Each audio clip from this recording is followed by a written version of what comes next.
battito nel petto, senti l'energia, uniti nel ritmo, pura magia.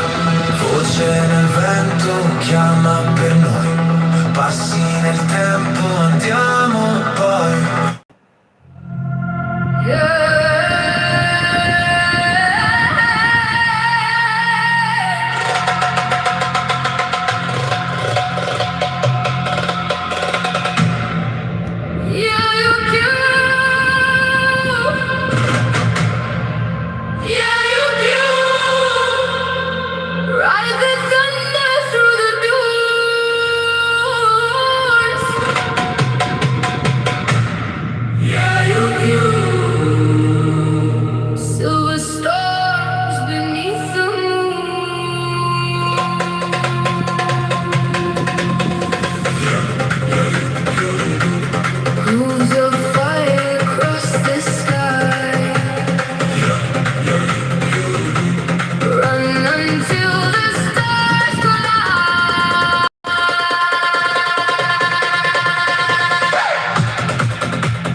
Christmas lights are flickering like they're shivering in the cold. And Charlie feels much older than the years he's ever told. He listens to the quiet, but the quiet isn't kind. It echoes all the questions that live inside his mind. So hold the snow, don't let it fall. Little Charlie's barely standing tall. He's whispering to shadows just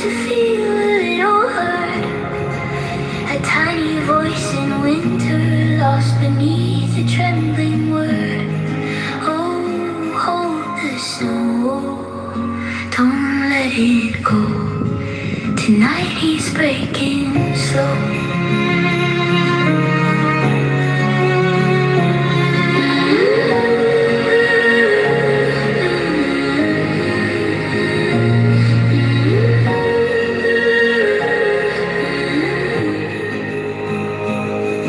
Little Charlie draws a family, smiling on the page.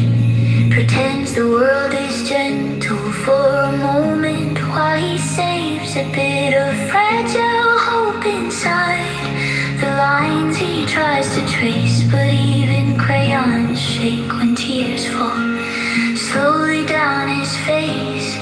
He wonders if the sunrise could warm the hurt away. But Christmas keeps returning to the same old yesterday. So hold the snow, don't let it fall. Little Charlie's barely standing tall. He's whispering to shadows just to feel a little heard. A tiny voice in winter lost beneath a trembling word. Oh, hold the snow, don't let it go. Tonight he's breaking slow.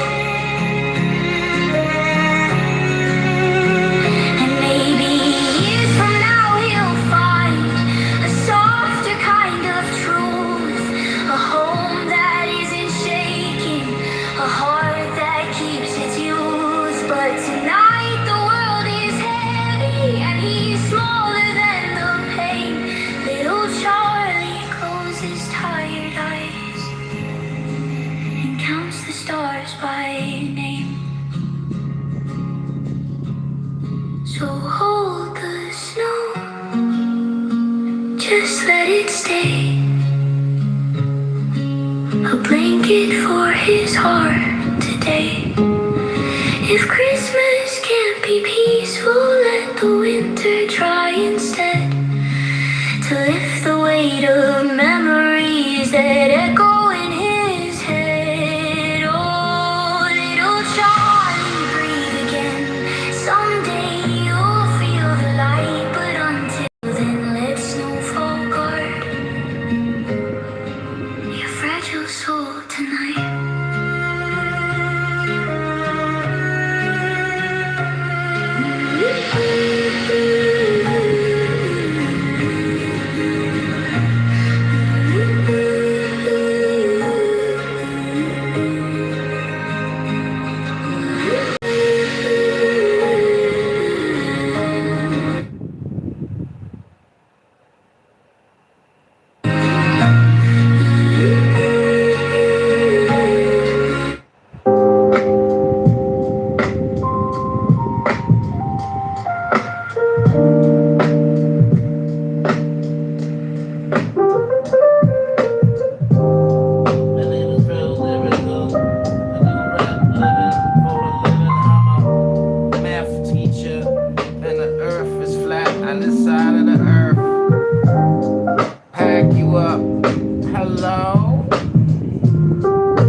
Not everybody here is an atheist. In fact, the gentleman that we were just talking to, I believe, said he believed in God and said that he was Christian. Christian. He said, in fact, he said he was, did he say Baptist? Not Methodist. Wasn't he said Baptist. But yeah. Pardon? I'm sorry. It wasn't me, but thanks for allowing me to speak. Thanks. Sure, yeah. So no, not everybody here is an atheist. And John Kitover, who just came in, claims not to be an atheist.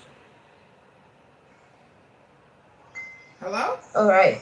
That makes a lot of sense. Well, I had some questions. Sure, I've got. How can you look yourself in the mirror every day and know you supported Karen Bass? I just don't understand you, Dr. Adams. I just don't understand you. I mean, my home is still there, buddy. I mean, what are you gonna like? What do you want me to say, Kitover? What do you want me to say? Karen Bass is actually doing good for Los Angeles. She's protecting Jewish people. You know, down the street from my house, you know, there's an LAPD cop car that's parked next to the Shabbat. So I'm trying to understand, Kitover, what is your point of contention with Karen Bass?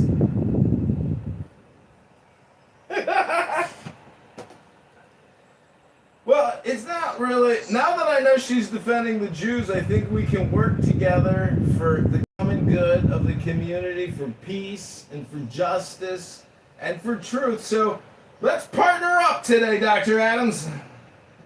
I'm telling you, Kitover, I feel like, a lot of people have kind of gotten lost in political talking points. I mean, Nithya Raman, do you feel like, as a person that, wants to engage geopolitically, do you feel like Nithya Raman's going to be the answer?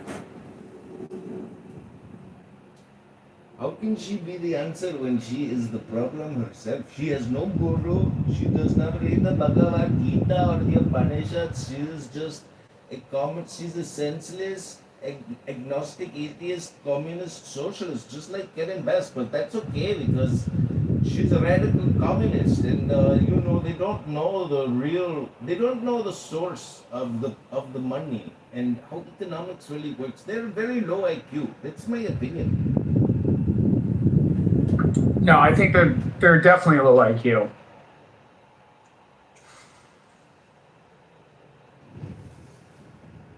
Dude, you saw my comments in that Trump House room where everybody is defending Carmelo Anthony and calling for his release, and they're saying it was all self-defense.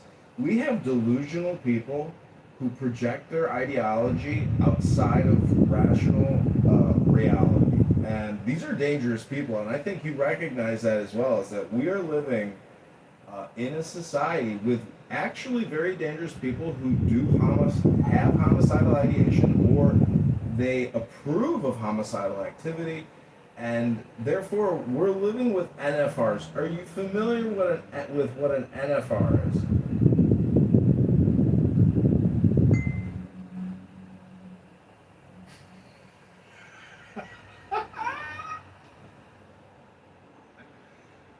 He doesn't want to answer the question.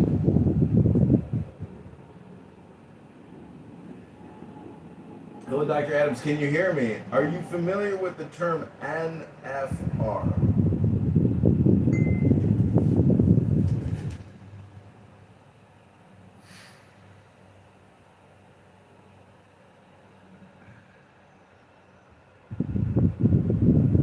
Apparently he's not familiar with this term.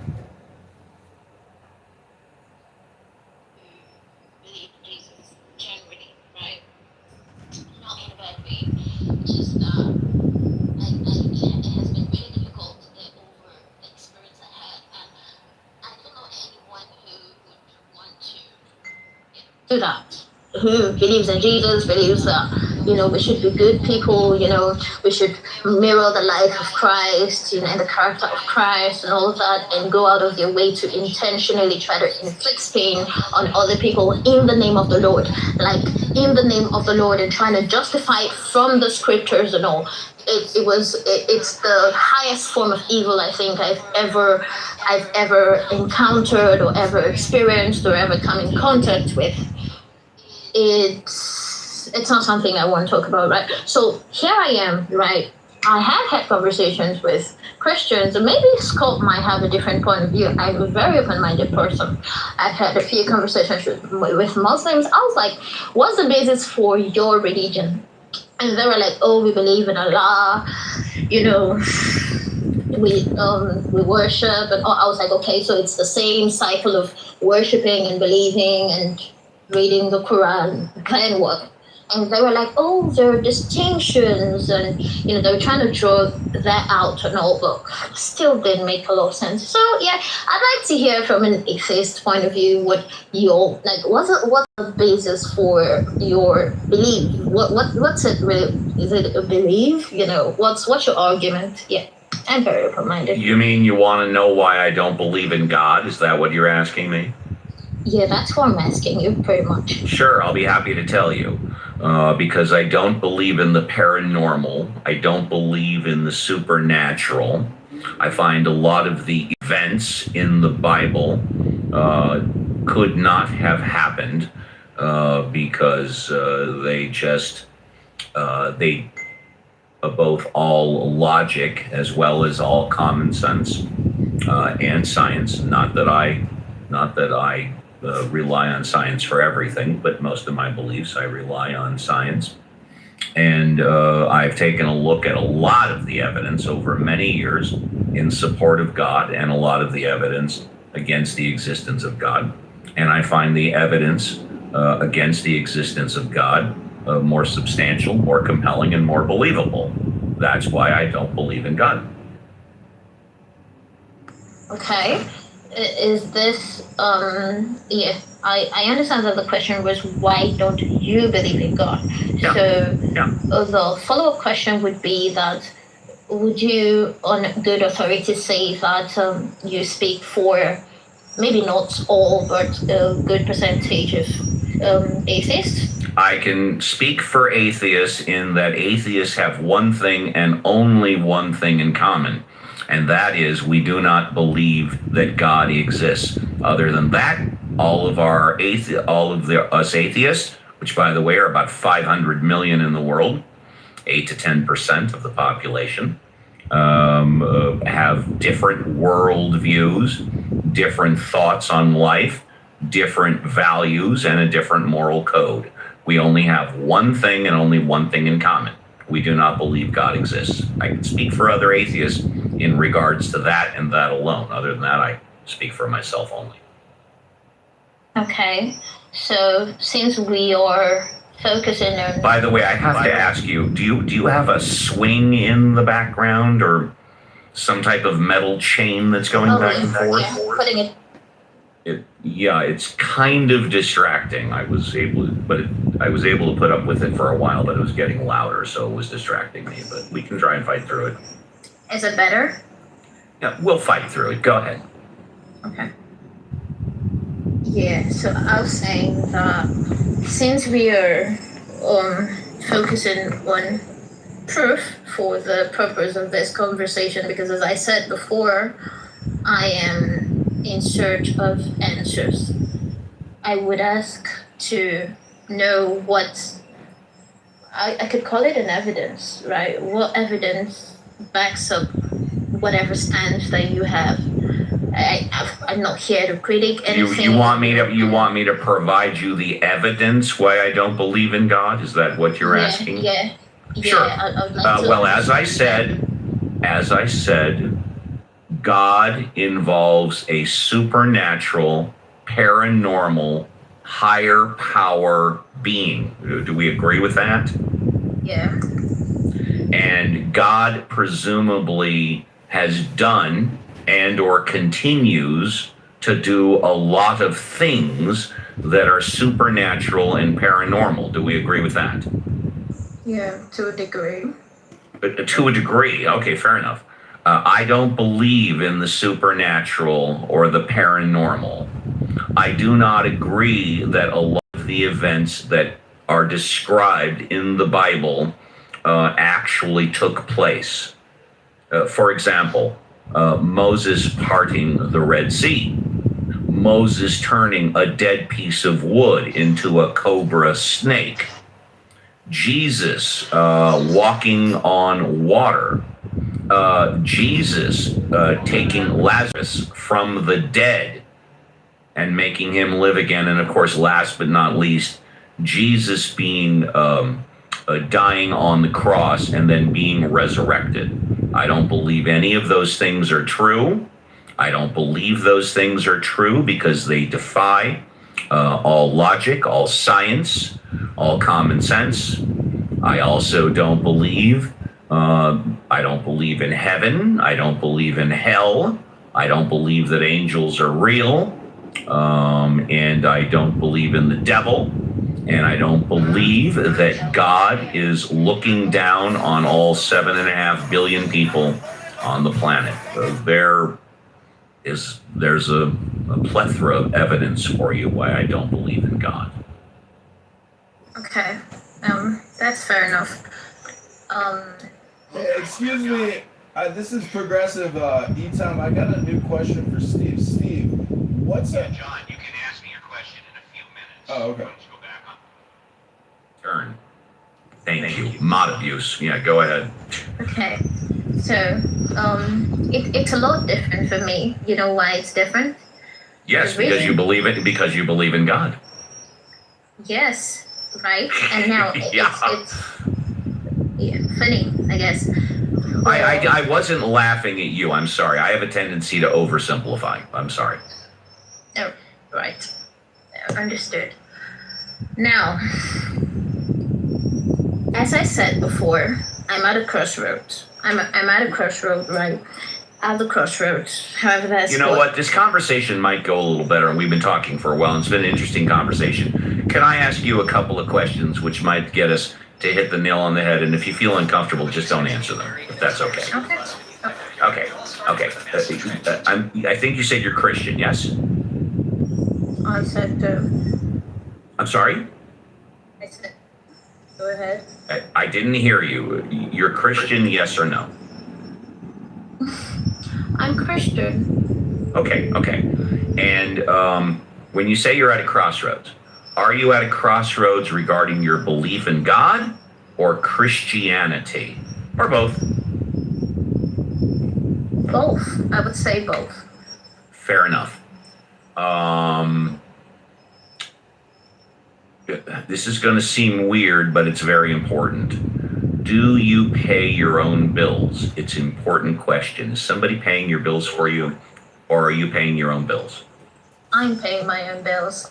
Okay, and here's the reason why I ask. So you don't have to answer to anybody. Nobody is going to cut you off. You're not going to go homeless if you all of a sudden decide to change religions, to drop religions, or change your belief in God. I can tell you this, and you may have heard me say it earlier. If God is working for you, which it appears right now you have questions on, but if God is working, you should keep God in your life. But the same thing goes for Christianity. If Christianity is not currently working for you, then maybe you should step back. There's a large part of what country do you live in the United States? Or a different country? No, I don't live in the United States. Do you want to say what country you live in? Yeah, that's totally fine. I live in Nigeria. Nigeria. Okay, very good.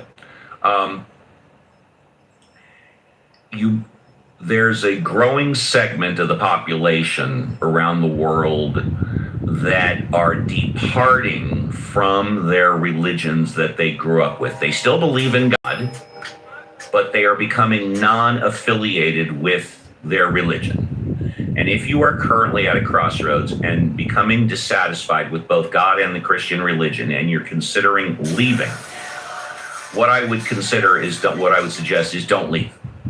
You don't necessarily have to participate going to houses of worship. You said you had some bad experiences. You can absolutely still believe in God. You can still worship and follow the Christian religion on your own. You don't need a pastor. You don't need a priest.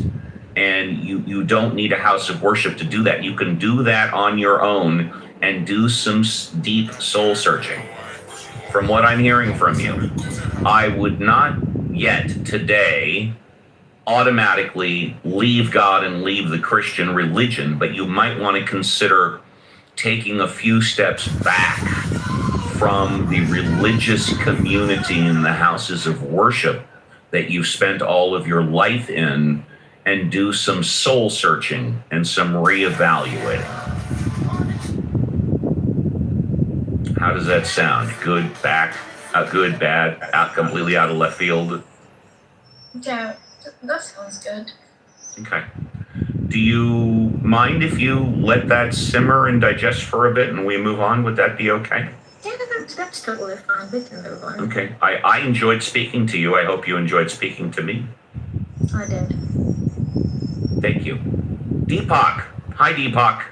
Welcome. Hi, Deepak. Hello. Well, if you don't want to... Oh, hey, hi. Hey. That's okay. Did you want to speak now or did you want to wait? Yeah, I was hoping you would permit me to share the good news. I'd love to hear the good news. All right, yeah, okay. So, and Itam, you might want to hear this as well. So the good news is that you may be able to save 30% or more on your car insurance by switching to Geico. Thank you. Appreciate that. And that is true. You just not might be able to do that.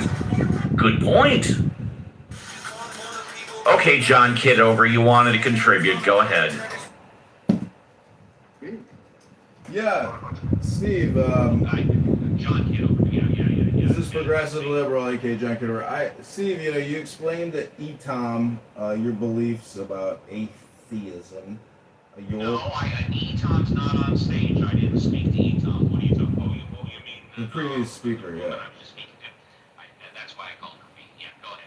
So, my questions that came to mind when I heard you explaining your position is, you make a lot of all or nothing statements about what is truth, what is a fact. This is categorically an opinion, things like that. So my questions that came to mind was like, can you explain to us what an analogy is, or what a metaphor is, and is an analogy or a metaphor truthful? That's my question. It's when you compare one thing to another.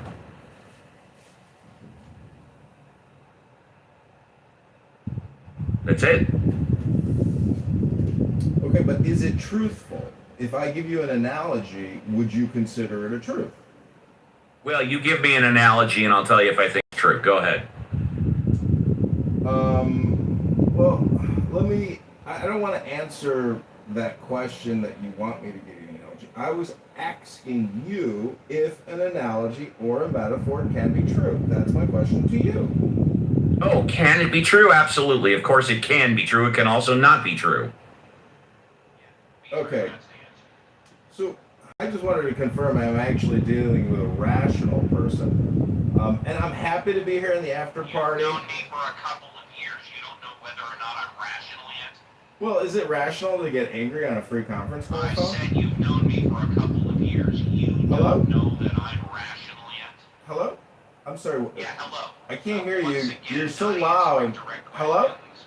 You're so Yes, loud, I I can't know. hear you. Please do. I can't hear you. You're too loud. And you sound angry.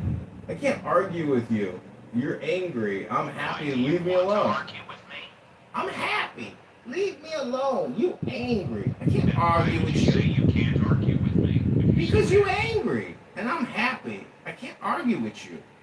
And so, now that we're in the atheist after party, and it's a soiree, ladies and gentlemen, if you believe that Jesus Christ or Moshe Rabbeinu or Muhammad or Krishna, if you have a belief in the divine, I would just say that Steve here is actually a dramatist, because I read a book. Steve doesn't read books anymore, but I read books, and it talks about the three primary forms of art, which is drama making, artwork like paintings, or making music.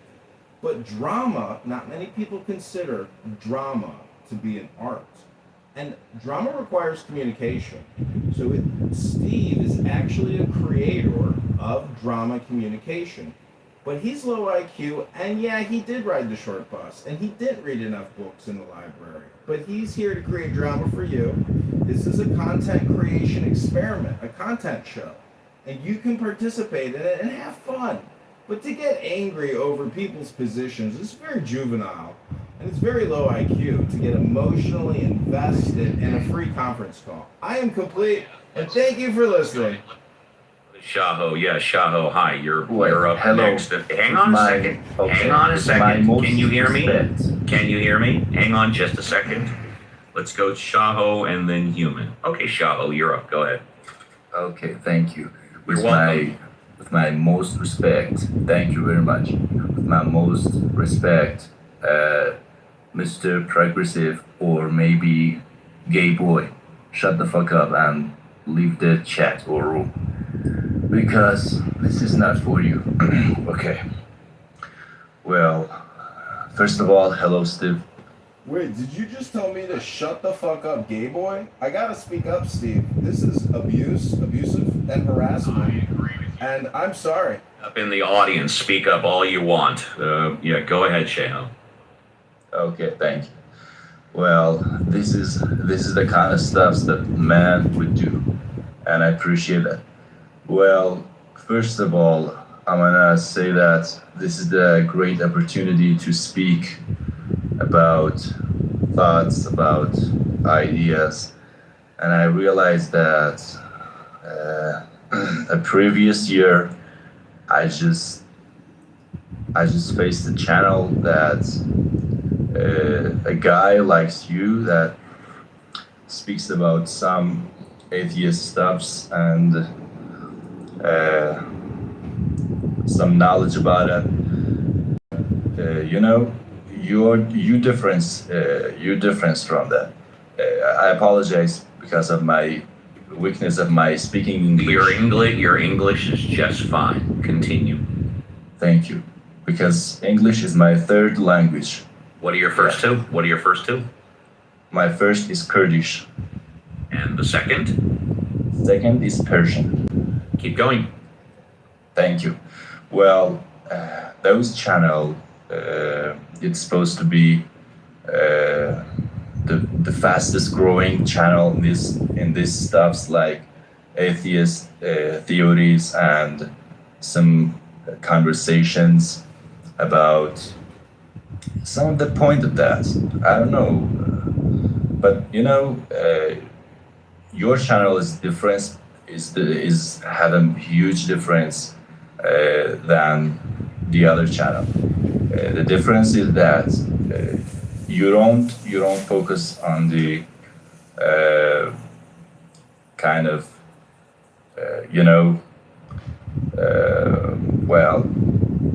some speaking about some suburbs.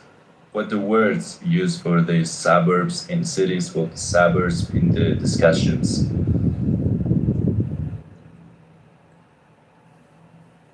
I'm sorry, I was momentarily distracted. Was that a question? I missed the question. I'm sorry. No, thank you. Oh, okay. Continue. My bad, bro. Thank you. Thank you for the compliments about the atheism house. Please continue. Okay. Yeah. Well, previous year I realized that I'm atheist too, but I have questions. I have a couple of questions, so maybe we discuss about it in this room, and maybe it would be helpful to speak about it, and some guys and people will listen and learn too. So the question is, if God creates the world, creates the universe, so why he keep it away from him? Why he get out his control of the universe and keep everything automatic? And well, I think you're referring to the deist point of view. The deists believe that God created the universe, and then once he finished, his job was over. He has not been intricately involved in what's happened after the creation. However, Yeah. what you could also add to that, what I add to that, is that if God, pardon me, let me rephrase. What I add to that is if God exists, God is purposely holding back the proof that he does exist. God, all powerful, all knowing, that which was, that which is, and that which will be. God, if God exists, God is purposely holding back the proof that he exists. Uncle Steve, I think this is Soren Kierkegaard's argument. I think. I don't know, but I'm glad you're back. Yeah, sorry. This is. I think Kierkegaard makes the. It's sort of like. Let me just tell you where we're at. We've got the gentleman that was on stage and asked the question. He left. Okay, we're Christian and JCC are new, and then I don't know if you heard the discussion with. Oh no, I was talking. I'm sorry. I believe I was talking with Show. Yeah, that's Shoho. correct. We were just, yeah. Okay, so it's Shoho, Christian, and JCC. Back to you, Reverend Scott. Yeah, I want to say this is Kierkegaard's argument. Yeah, the king and the maiden. This is this idea that this king disguises himself as a beggar. It's a parable that disguises himself as a beggar to sort of win this maiden's love because he wants to be assured that the love is genuine, right? That it's not because of his illustrious power and fame and wealth. And so he disguised, and this is, Kierkegaard said this is sort of the reason for the incarnation, where God would come as this poor servant in Christ, hiding his divine nature or something. So that's Soren Kierkegaard, who I always think would be so interesting if he had met Nietzsche, because they are both great existentialists, and one was a believer and one was not. So there you go. Christian, have you repented of your Unitarianism yet? I have not. I know. Don't you want to be part of the Orthodox team? Oh, no. I would do it just because, it's just be on the winning team. I mean, yeah, I think of that, and then I think of how many, kids in Orthodox and Catholic churches, are assaulted every year, and it kind of just turns me off. I don't really like that idea. I would prefer to keep my innocence. It's nice, with Unitarianism, because we don't have like a huge organized church. Ours are pretty simple and small. I heard that they start the prayers in the Unitarian Church, to whom it may concern. No, they don't. They don't. As much as most people would think, and that was fun. Uncle Steve, thank you for holding down this illustrious room. It's my pleasure. Thank you. You're welcome. We got some great folks here. LS, my buddy from the Southwest. Love that guy. The Southwest. He's from the Southwest, the dry heat, as they say. Alma, how are you? Nice to see you. Good evening, Scott, and Steve, and everyone else. How are you? Doing great. We got some. Well, and I've been listening to you guys on and off most of the day today. I had some things to do, and I didn't want to annoy anyone too much. So I figured I'll just listen, and here we are now near the end, I think, for you guys, or maybe not, but not a lot of people are participating. So I figured I'll run something by you. I always have, ideas about stuff. I do a lot of reading, and consequently, you pick up a lot of stuff. And I got all sorts of ideas kind of running around in my head. Some of them I don't know what to make of. Some of them make some sense. I've been reading about the demise of the Roman Empire a little bit. And it's not something new. I've known about that for a long time. But one of the more interesting narratives that I've come across recently is, it was not, these things don't happen overnight, and it's not sudden. and it's a gradual thing, and it's the accumulation of a lot of bad decisions and bad deeds and the consequences to awful behavior. But by the time people realize it, it's already too late. But one of the things that they talked about in this particular narrative I was reading, it was the population decline. I mean, these guys literally kind of more or less died out.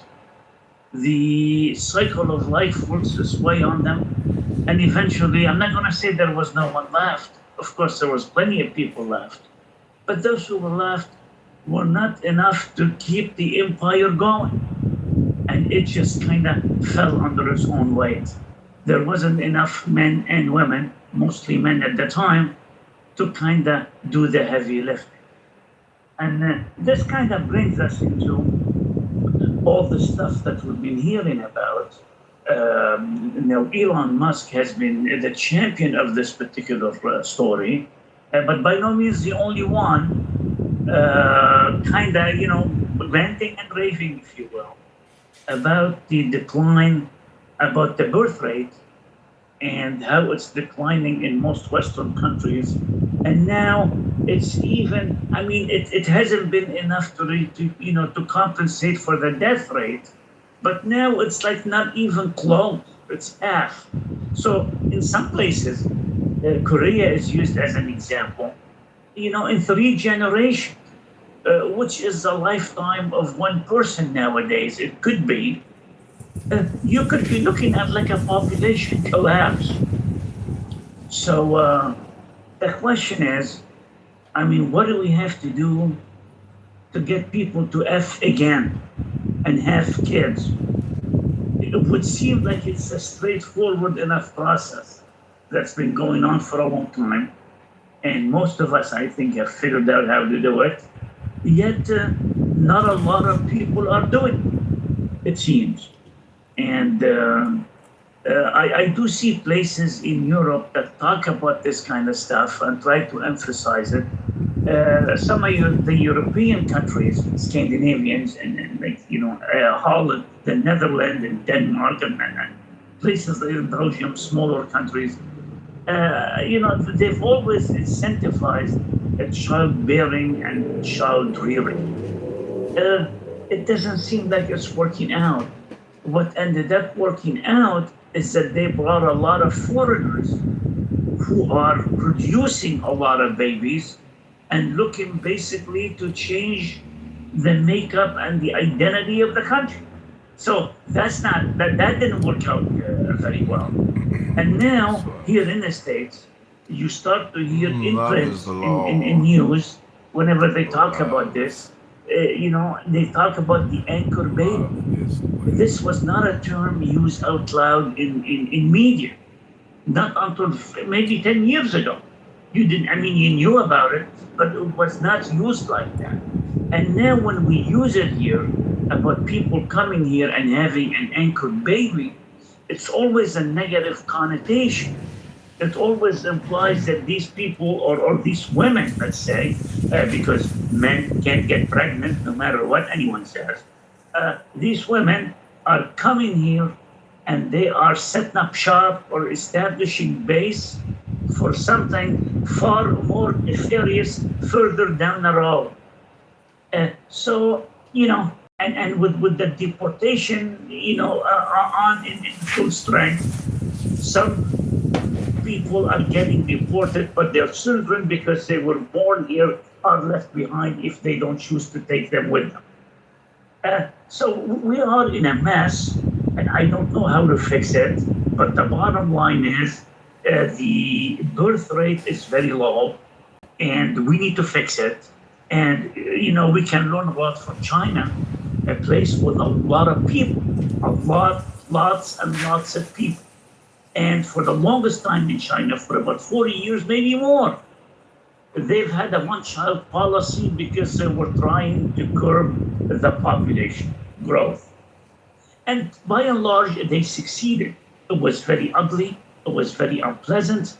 A lot of girls were killed at birth because, some of those families, they wanted boys for whatever reason. Well, I think we know the reason. We're not going to get into it.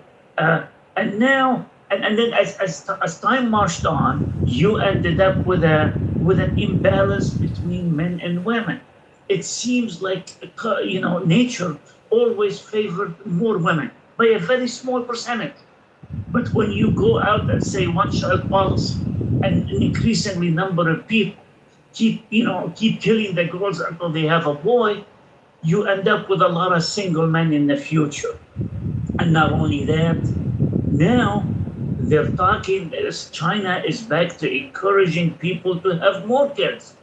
Because even though with 1 billion and change people, it doesn't take long for the population to collapse if you don't have enough young people coming up to kind of, to work and produce and pay taxes and help cover the expenses of the old people. So it's a tricky situation. It's not clear what the fix for it is. You gotta be very careful. One minute you have a baby boom and too many babies, and then you scale down, you cut down on that and you reduce it to one child. Then barely a couple of generations later, you're looking at a demographic bomb. So I don't know what you're gonna do, Uncle Steve, but I'm asking you here, what is the plan to make people F more and have more babies? Okay. You want Steve to encourage people to fuck more? Okay. Well, hold on. Let Steve answer. Yes, I just made a comment. So if I say one word, everybody erupts because I spoke. Yeah, It's like, yeah. it's not like I interrupted. JCC, exactly. Okay.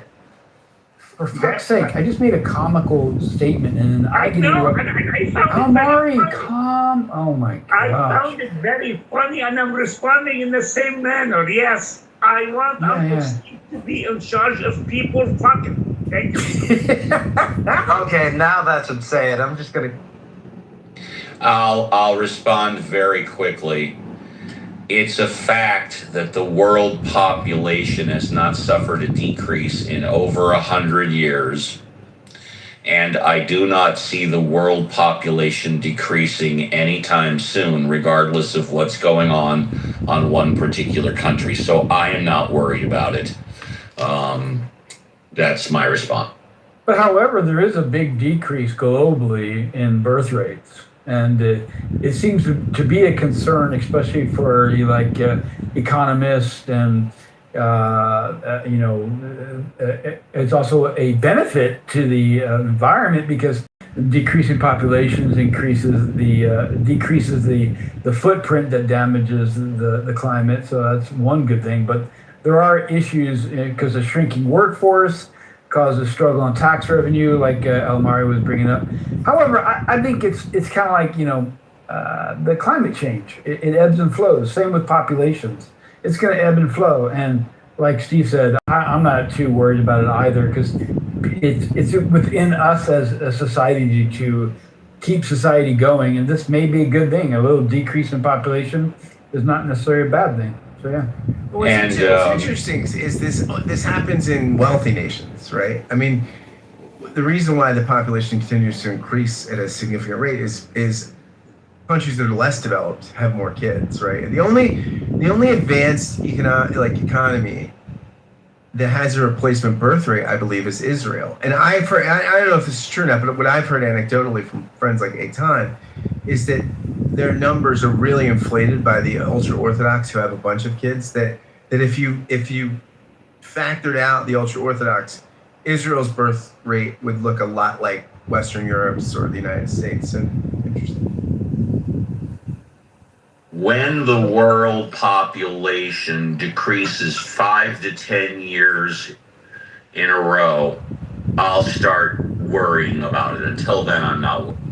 Well, there's a good thing studies have been done on this, and what they've concluded is that in about, let's see, it's 2026, in about 75 to 100 years, we're going to reach around, give or take, 10 to 11 billion people on the earth, and then there's going to be a dramatic decrease back to the original amount that we have around now over the course of about 50 years, if not more, and then it will stabilize again.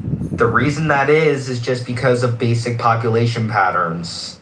And just because we see this large decrease in populace worldwide or per country is not something to be alarmed about.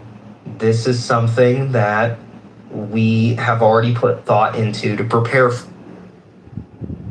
I agree with Reverend Scott that it's a matter of wealth. The wealthier nations get, the more its people become preoccupied with other crap, and they stop, popping babies. The only unique thing about this here, and the reason why a lot of people, I think, are concerned and are ringing alarm bells, is that in Europe in particular, along with a huge decline in the native population, the indigenous people of these of European countries, there is a huge migration from other places, and those people are fucking like crazy. And they are increasing, and they are having a lot of kids, and they are taking advantage of the services that the state offers, or the state used to, wanted to offer to its own people to have more kids. So it's a very nefarious way of thinking. I try not to see it that way, but ultimately that is where things are headed. You go to many of those countries, and the natives make up a small, less than half the population. So the question now is, well, who is the rest of the population? They are people who have no interest of assimilating and becoming part of that country, and they are having a lot of babies. And therein lies a problem. That's not a graphic problem so much anymore. It's a political, and it's a societal, issue as well. But there's something to be said about being well off, and you would think people who are well off would want to have more kids. Or I can afford it. I can put them through college. I can raise a bunch of children. It seems like the more money people have, the more dogs they have, and I love dogs. I can't tell you how I love them more than most of my relatives. But people just stop having kids. They concentrate on other things. They want to travel. They want to go places. It used to be in this country up until the 50s, people got married out of high school. That was your high school sweetheart, and you got married, and you had a bunch of kids. Now maybe you got a divorce 30 years later, but hey, by then all the kids were grown and everything was fine, and you contributed your part as a couple into increasing the population. Nowadays, with more women delaying having kids and less people getting married, just living together without any kids, it's creating a strange dynamic that the demographers, I don't think, are able to sort out 100% yet. But we'll figure it out. I don't think it's all bad news. It's just interesting. We could use less people. Finally, I'll just say, yes, I agree that we could use a little less people. It's probably better for the planet. It's better on the resources. And if we don't take that into account, and we have a population growth or a population explosion, Mother Nature is going to tell you. Mother Nature will do something that will thin the herd and will tell you, I don't like what you're doing, reset and get back to more reasonable numbers. So luckily, I will not be around to see any of this.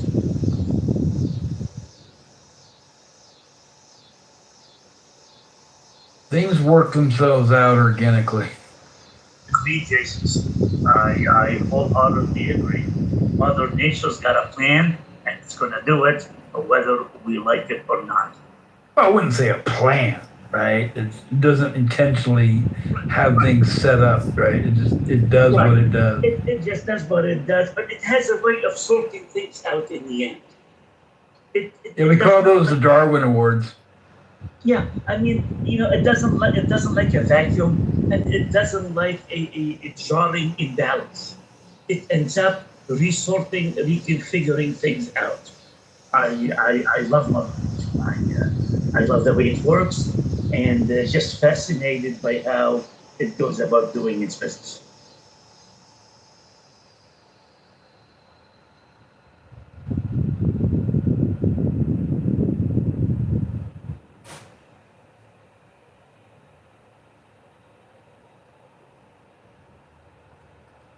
Steve, I got an off-topic question for you. Go ahead.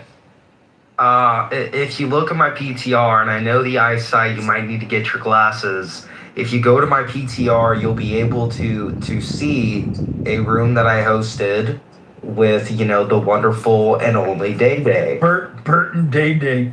That's correct. Should Day and Cypher get married? Now, this is the important part. I put up a poll. Hold on, JCC. I put up a poll. Calm down. I know. I put up a poll asking if Day and Cypher should have a marriage, and Day responded with yes. Now, because he responded with yes, this is my question. If you do indeed get married, would you show up to the marriage? I'm sorry, who were you hosting the room with? It was Day Day showed up unexpectedly, but it was Bert that came in first. You were hosting the room with Bert, correct? Correct, yeah. And who's getting married that will I attend? Day and Cypher. If Day and Cypher get married, will I attend? Yeah. Because Day said he wants to marry Cypher, so I was just wondering if you wanted to attend that. Who's hosting the wedding? Because I'll crash it for the food and the drink. I would presume the Talking Apes is a house. I would presume. I mean, the answer is yes. If I'm invited, I will attend. Yes. Oh wow. Well, there you go, folks. Yeah. I wish Day Day the best of luck with his boyfriend, or with his boyfriend's soon-to-be husband. That's called a fiance. Or yeah. Considering Day Day is already married. Well, actually, they're both married. Oh, so wow. yeah. Well, I mean, that sounds like something that we know in the Bible. If you believe what they say is true. How long ago did you have this open public quick chat room? Like give or take 30 minutes. You did this 30 minutes ago? No. I did it yesterday. Oh, hilarious. Okay, yeah. Yeah. Wait. Are you had this room yesterday, and Day popped in after all the hoopla of being in a room with you. Yeah, and he actually had a conversation with me. Oh my God! What a fucking hypocrite! He had a whole conversation with me, and I thought that's what you were bringing up about him being a hypocrite, about hating you being on stages and in rooms, and here he is conversing in a room you opened up. Oh yeah, he was talking with me a lot. He had a lot to say. What a hypocrite! I know, it's crazy. Yeah, he loved talking to Christian Hill. It was fantastic. It was a great conversation. Yeah, he had a lot to say about my autism and shit. But I mean, it is what it is. But yeah, pretty interesting. That's hilarious. I wonder what Moose in the audience has to say to that. Yeah. I mean, just after everything. Friends, I want to play a little clip for you. Oh, no way. Clip? Perfect. No. This just came. Not a clip. Get out. This came from. Okay. This just came from Ezra Klein, who I love. I think I like him. I think he's one of the best. He's would have stayed stuck with it longer. Not forever, but what I'm saying is longer. No, not me. I was in a pretty thriving community that was pretty large. So there's about half as many Baha'i worldwide as there are Jews. Yeah. Interesting. I always that of course what the interesting thing there is just how few Jewish adherents there are worldwide. Yeah. 10 million.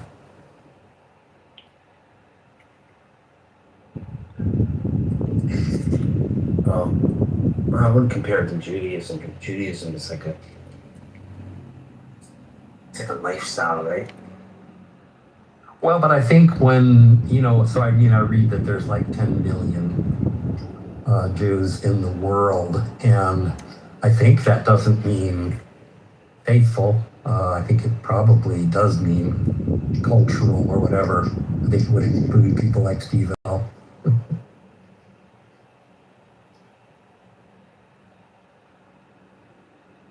People like who? Well, I was using Steve Appel. I don't know if you know Steve, but he runs the Ask an Atheist thing. He's Jewish, and you know, and doesn't And hesitate he's to an say atheist. so. I know. Yeah.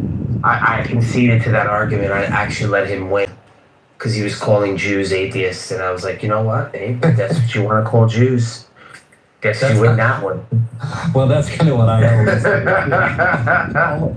all of my Jewish friends are atheists. So. Yeah, well, you know, but I don't think that's what Judaism actually means. But no, it's not. Yeah, that's what I'm saying. He conceded to saying that he is a Jew and is an atheist, and I said, well, it's kind of confusing for you to say it like that. And he doubled and tripled down. So I was like, you know what, man? If that's where you want to win, yeah, then you win, bro.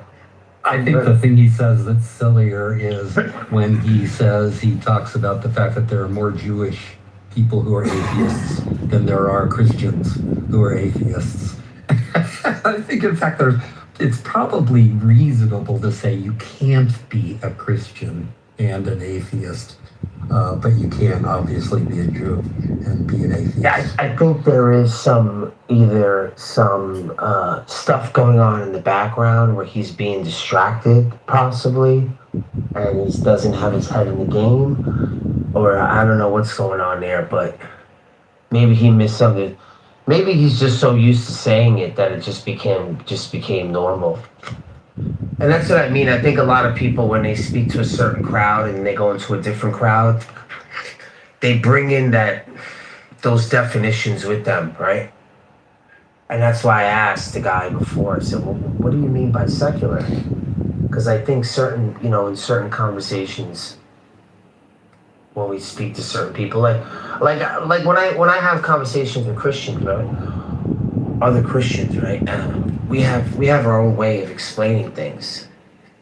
And then when we're trying to explain things maybe to a Muslim, you know, I say to them, I say, hey, listen, man, you're kind of explaining it as if you were explaining it to another Christian. I said, you got to kind of like dig deeper, you know, and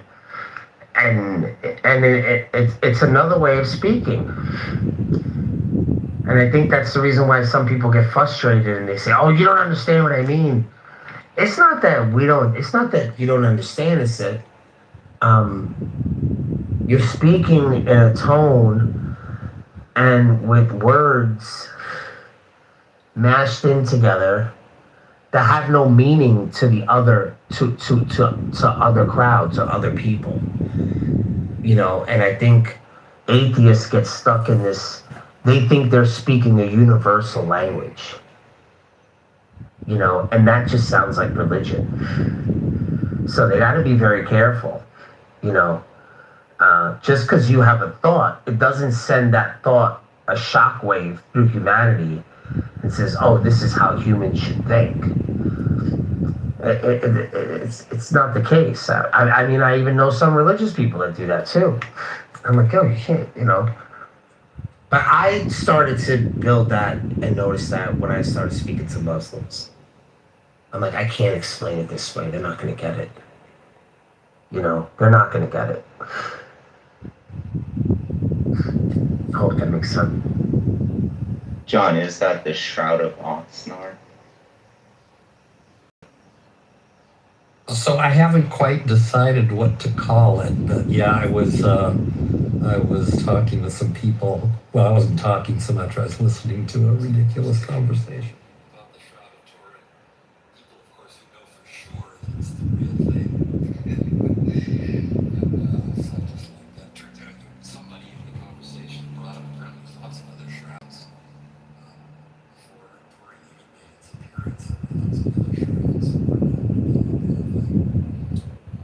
It reminds me of Megatron's underpants. They've got a shroud in there. I have a question for the room about the ghost in the machine, aka the Holy Spirit. Do you think that it is a psychological experience or some type of a observation in the mind for people who claim there's this Holy Spirit? Is it just a condition, a state of mind? Is it the central nervous system being fully activated? How would you describe the Holy Spirit? Hello?